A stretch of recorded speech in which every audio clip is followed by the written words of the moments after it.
네, 보신 것처럼 일가족 살인 사건이 발생하면서 많은 사람들이 충격을 받고 있습니다.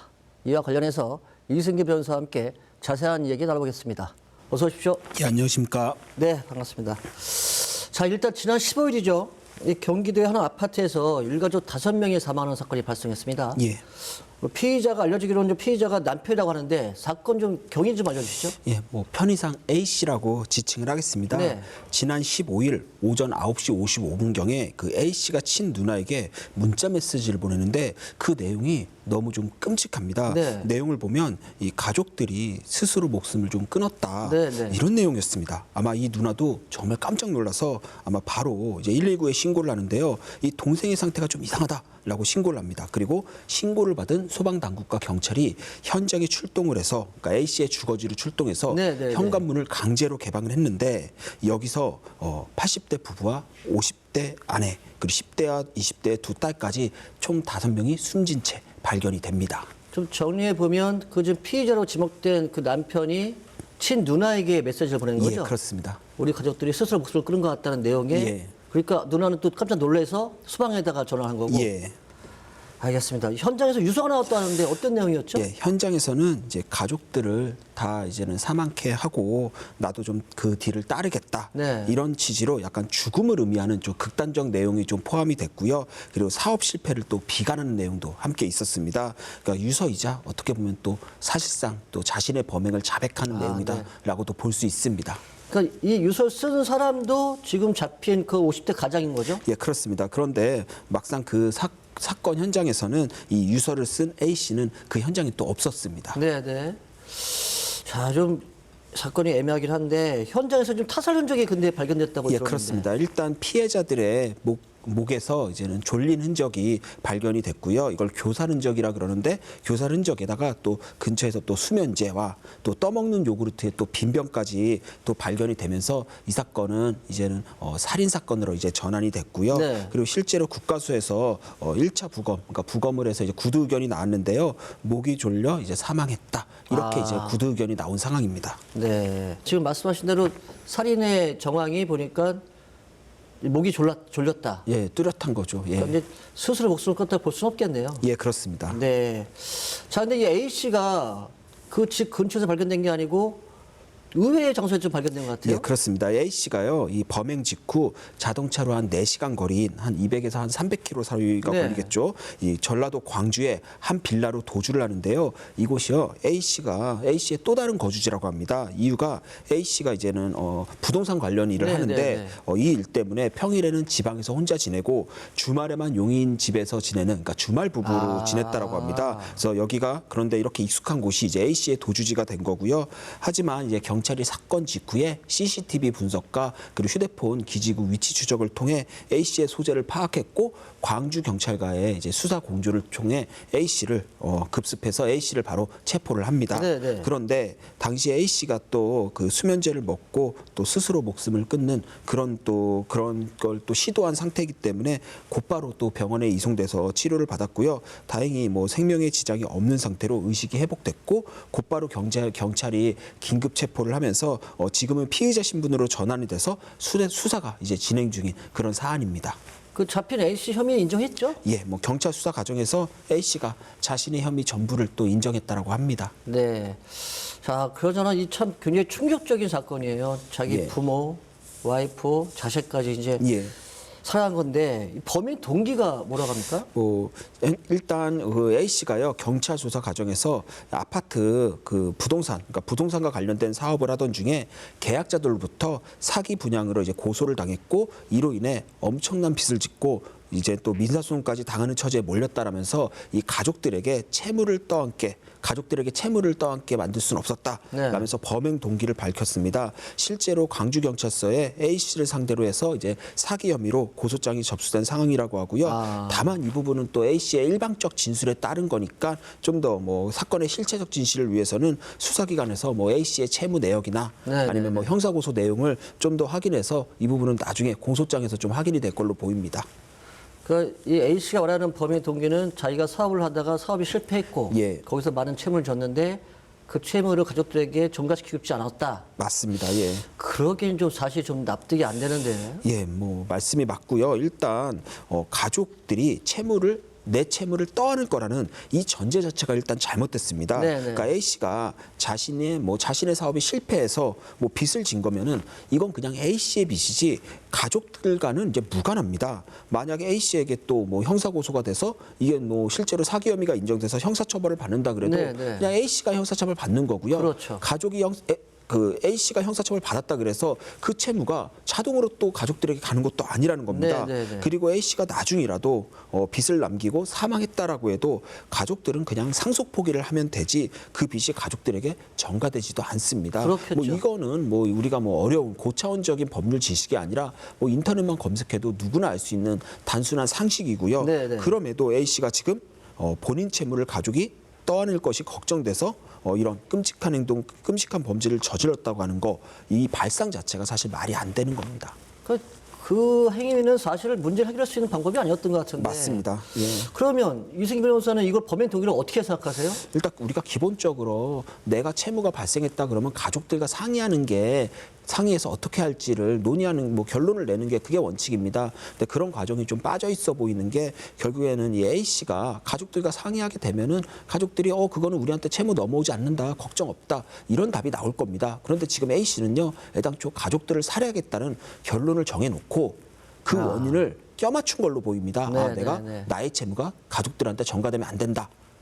결국은 답을 정해놨다는 거죠. 이 말은 어찌 보면은 A 씨가 가족에게 뭐 채무를 넘기고 이런 부분이 진짜 걱정이 됐다라기보다는 오히려 자신이 형사 고소도 당하고 민사소송도 당하고 그러면서 자신의 인생이 망가질 것 같으니까 그냥 자포자기 심정으로 가족들까지 해야 한 게 아닌가 싶습니다.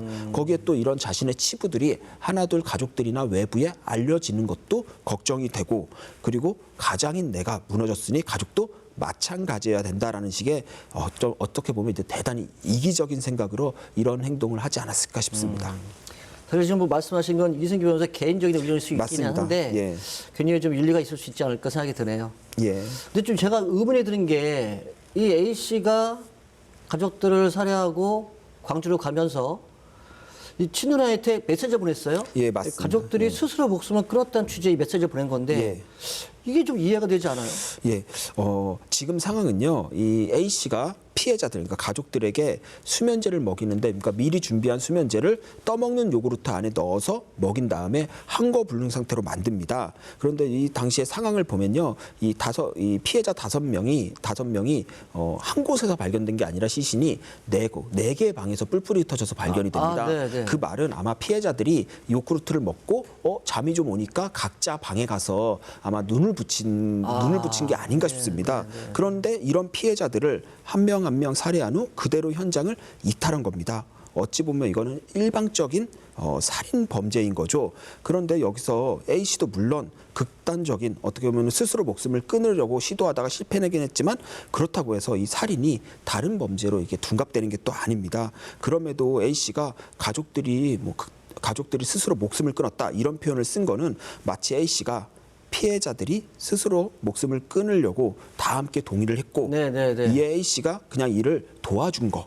이 정도로 이제 주장을 하는 걸로 보이는데요. 그렇게 되면 우리 법에서는 승낙살인죄라 그래서 승낙살인죄라 그래서 1년 이상 10년 이하의 징역으로 살인에 비해서 매우 낮게 처벌됩니다. 결국 A 씨가 뭐 어떻게 보면 자신도 스스로 목숨을 끊는데 이게 실패할 경우에 나중에 잡히게 되면 처벌 수위를 낮추고자 그렇게 이제 주장을 한 걸로도 볼 수 있고요. 그게 아니라면 A 씨가 아무런 잘못도 없는 가족들을 살해하면서 그에 대한 죄책감을 줄이고자 좀 이렇게 가족들이 스스로 목숨을 끊었다라는 이런 표현을 사용하지 않았나 이렇게 해석할 수 있습니다. 근데 지금까지 사건의 전개를 보면 제가 볼 때 전자보다는 후자 스스로의 죄책감을 좀 덜어내고자 좀 이렇게 좀 현실을 왜곡한 그런 취지로 좀 해석하는 게 좀 맞지 않나 싶습니다. 진짜로 참 승낙살인죄라는 생각까지 했다면 사실 굉장히 정말 악의적인 거죠. 악의적인 거죠. 가장 가슴 아픈 게 물론 다 그 돌아가신 분들 다 소중한 목숨이 하셨는데 이 안에 자녀가 있어요? 10대 자녀가 있던데. 미성년자, 10대 미성년자도 있고 앞으로 진짜 인생의 한근기를 맞는 20대 딸도 여기 포함되어 네. 있습니다. 근데 우리가 일부 사실 삐뚤어진 의식을 가진 부모들이요, 이 자녀들, 뭐 미성년 자녀는 더욱 그렇고요. 특히 뭐 성인이라고 할지라도 아직 독립하지 않은 성인 자녀에 대해서는 이걸 하나의 인격체로 보는 게 아니라 자신의 소유물로 보고 내가 마음대로 할 수 있다. 심지어는 내 자녀의 생명도 마음대로 할 수 있다. 이렇게 삐뚤어진 생각을 가지는 경우가 있는데 이번 사건이 딱 그런 케이스로 보입니다. 알겠습니다. 좀 안타까운 현실이긴 한데, 자, 이런 사건이 또 처음은 아니죠? 예, 처음이 아닌 게요. 정말 많습니다. 우리가 뭐 기사만 검색해봐도 정말 많이 나오는데요. 제가 최근에 나온 사건만 하나 말씀드리면요. 지난해 1월 한 여성이 아들, 딸이 잠든 방 안에서 네. 다 함께, 그러니까 아들, 딸이 잠든 방 안에서 함께 이제는 목숨을 끊는 그런 이제 행동을 시도를 했는데요. 네. 그 과정에서 이 여성은 목숨을 건집니다. 그런데 초등학교 3학년 아들은 사망하고요. 초등생 딸은 뇌병변 장애를 입어 24시간 간병인의 도움 없이는 살 수 없을 정도로 크게 다친 겁니다. 근데 당시 이 여성이요, 그 보이스피싱 주식 투자 사기로 1억 원을 손해 봤는데 그런 자신의 처지를 비관해서 이런 끔찍한 범죄를 저질렀다고 합니다. 어찌 보면 이 역시도 자녀들을 어떻게 보면 자신의 소유물로 생각했다라고 보이고요. 네. 이 사건에 대해서 1심 법원은 징역 7년을 선고했고요. 지난 11일, 최근인 지난 11일 고등법원에서도 그대로 징역 7년을 인정을 했습니다. 진짜 초등학교 아들과 초등생 딸을 사망케 했는데, 예. 징역 7년 좀 적은 거 아닌가요? 맞습니다.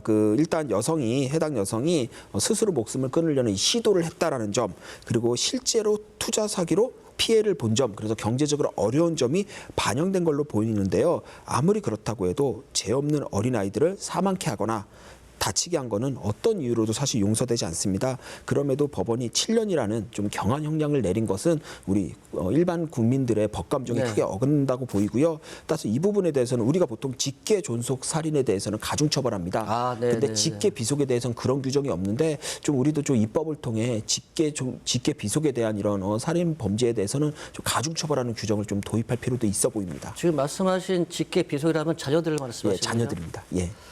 알겠습니다. 다시 사건을 좀 돌아와 봐서 이번 사건 그 피의자 경찰에서 지금 구속영장 청구를 검토하고 있죠? 예, 이미 이 경찰이요 구속영장을 이미 신청을 했고요. 근데 이 사안은 뭐 사건 자체의 재질도 너무 중하지만 뭐 A 씨가 불구속이 돼버리면 A 씨가 어디로 튈지 모릅니다. 네, 네, 네. 어디로 어떤 행동, 어떤 돌발적인 행동을 할지 모르는 상황이기 때문에 이건 뭐 구속영장이 발부될 수밖에 없는 사건입니다. 알겠습니다. 자, 이제 A 씨가 범행을 일단 인정을 했고 또 추가 뭐 수사도 있을 것 같은데 예. 이승기 변호사 보기에 형량이 얼마 정도 나올 거로 생각하세요? 뭐 일단 이 사건은 미성년 자녀를 포함해 피해자가 무려 5명이고요. 네. 범행 수법도요. 미리 수면제를 준비해 이제는 떠먹는 요구르트에 넣어서 먹인, 어떻게 보면은 대단히 계획적이고 치밀한 겁니다. 우발적 범죄가 아니라는 겁니다. 네, 네, 네. 따라서 그리고 또 이 사건의 경우에 피해자 중에 노부모도 있는데 이 경우에는 존속살인 혐의가 적용되는데 네, 네. 이 보통살인의 경우에는 사형, 무기, 5년 이상의 징역이 이제 법정형입니다. 근데 네, 네. 존속살인은요, 사형, 무기 7년 이상의 징역으로 기본적으로 법정형이 높습니다. 따라서 이 사건의 경우에는 이런 점을 종합할 때 최소 징역 20년 이상 그리고 무기징역까지도 가능한 사안으로 보입니다. 네 번째 사건이 발생한 지 얼마 되지 않았기 때문에 아직까지 좀 더 나아가고 지켜봐야 될 것 예. 같은데요. 좀 더 이 아픈 현실이 좀 마음이 아픕니다. 예. 오늘 말씀 잘 들었습니다. 예, 감사합니다. 네. 네, 힘든 상황 속에서 내린 한 가정의 비극적인 결말이었던 사건인데요. 다시는 이런 일이 발생하지 않을 수 있는 사회적 안전망이 절실해 보입니다. 이상으로 BTV 경리뉴스 마치겠습니다. 시청해주신 여러분 감사합니다.